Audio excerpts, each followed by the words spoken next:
In this tutorial, I'm going to teach you how to create a statement of financial position.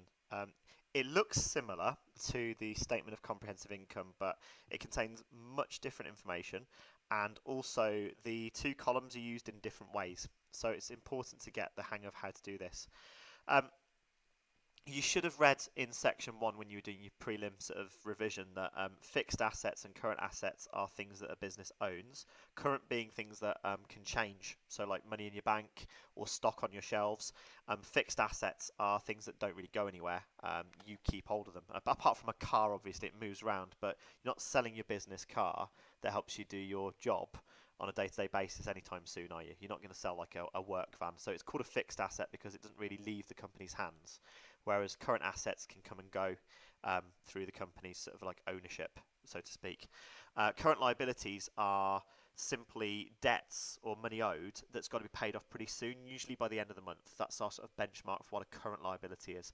And long-term liabilities are things that need to be paid off over a longer period of time, usually with an agreed sort of repayment schedule, like a mortgage or a big loan where, you know, someone's paying off maybe £1,000 a month, etc.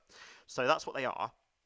What you've got to do with this statement of financial position is put them in sort of order, and find out what goes where. So we've got firstly 3 times computers.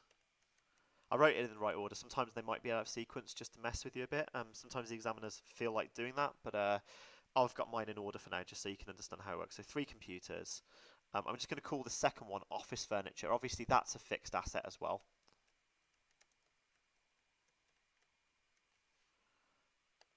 Okay, and we have a projector.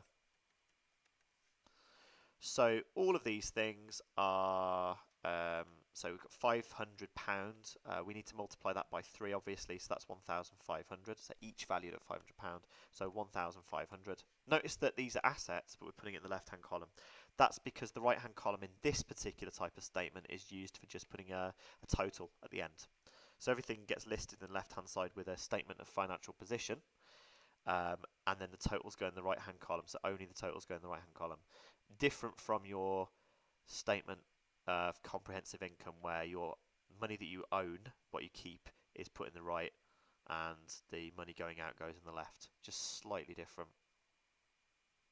Okay, so we've got 3 computers and office furniture, and we've got a projector as well.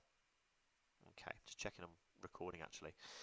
So the office furniture has a combined value of £1,000. I'm just going to make sure I highlight these again like I did with the previous one. So I'm going to put that in yellow, £1,000. So I don't have to work anything out there. It's literally 1,000.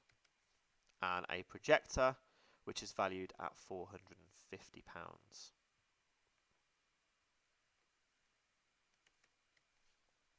Right.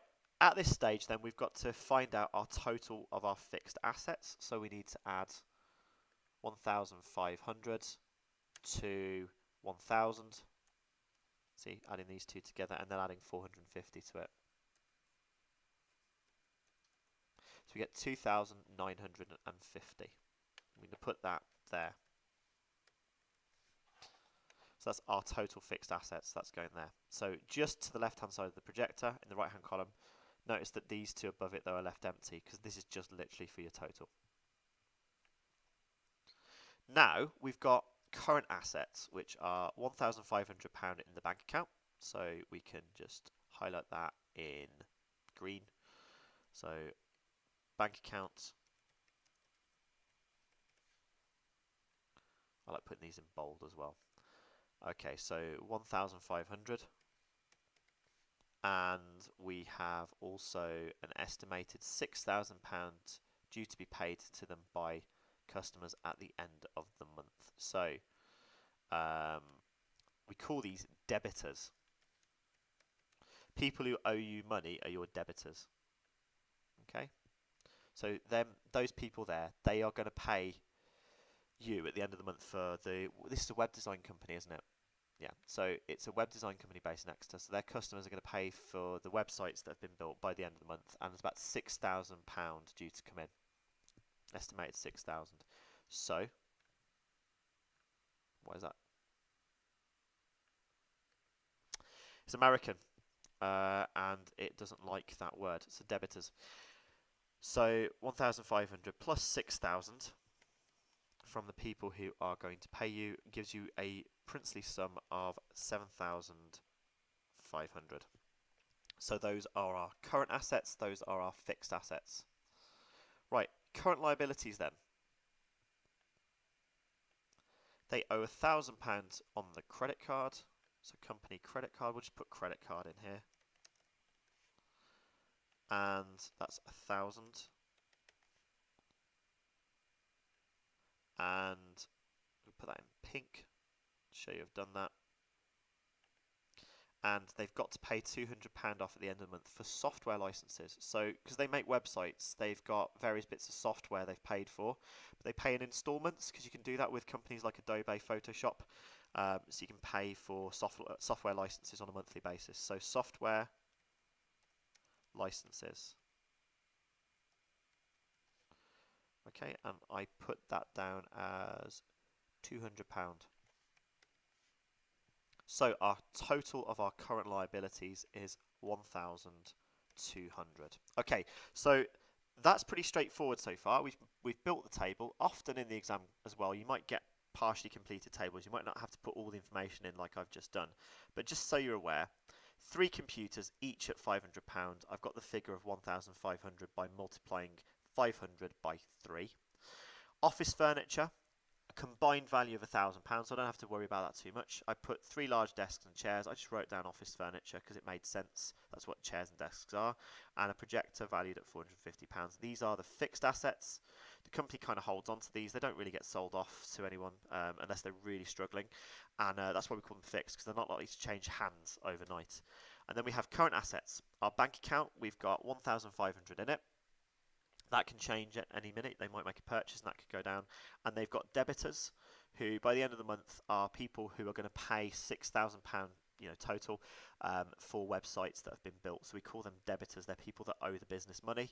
So adding those two figures together, there are 2 current assets, and we get a combined total of our current assets, which is 7,500. Sorry. And then we have current liabilities. A credit card we owe £1,000 on. Software licenses we owe £200 on. Add those two together, you get your combined current liabilities, which is 1,200. Okay, so far so good. Now we need to come up with a figure for net current assets.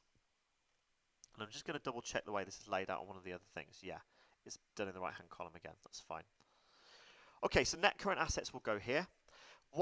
How we work out net current assets, there is a formula. It's in the textbook. You should have read it on the sort of guide that's at the top of the section you're working through. So the textbook should be available online for you.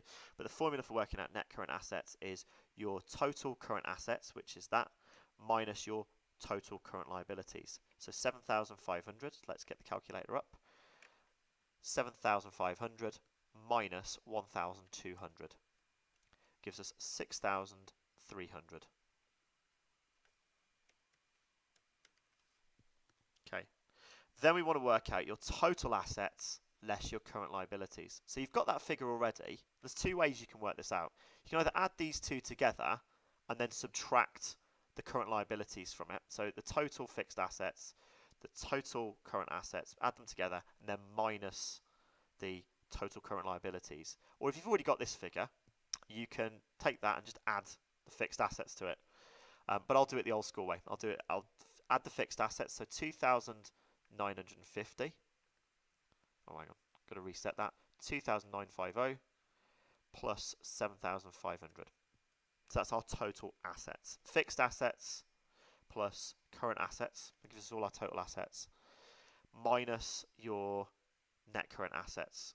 So it's minus your current liabilities, sorry, should I say. So we're going to minus 1,200 from that. Gives us 9,250.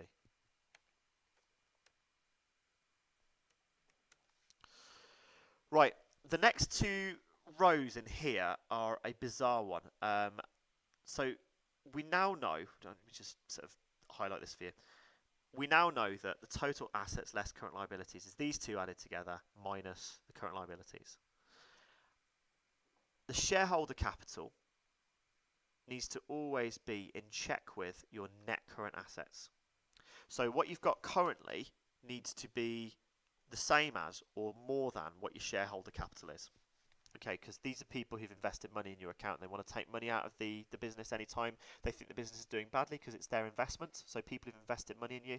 So say if we put down shareholder capital as £5,000. So a long time ago, some people have invested £5,000 in you. Realistically, what you can say is your retained profit then is going to be 1,300. So if they decide to take money away that they've invested in you, you're still going to be left with 1,300 pound, and those two added together should equal 6,300. Basically, these two added together should always be the same as your net current assets.